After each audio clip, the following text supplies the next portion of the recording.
Okay, I need you to go to your notes packet now, and under lesson 2, we're going to put the following notes. These are the things we covered today. Our learning targets were being able to describe what the scale factor has to do with a figure and its scaled copy, and in a pair of figures, being able to identify corresponding points, segments, and corresponding angles. So I want you to draw in your notes these two shapes. We have figure 1 and figure 2.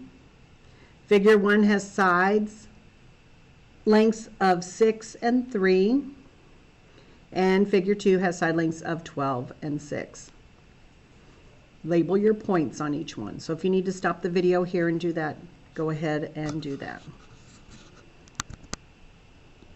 Okay, when I look at these pictures, I can see in figure 1 that point A would correspond to point R in figure 2.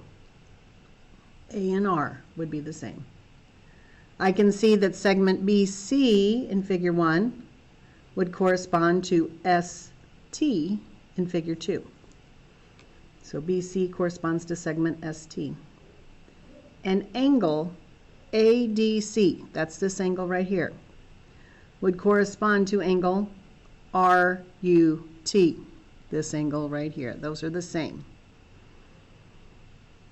The scale factor in these, well, how much bigger is figure 2 than figure 1? To go from 6 to 12, you're multiplying by 2.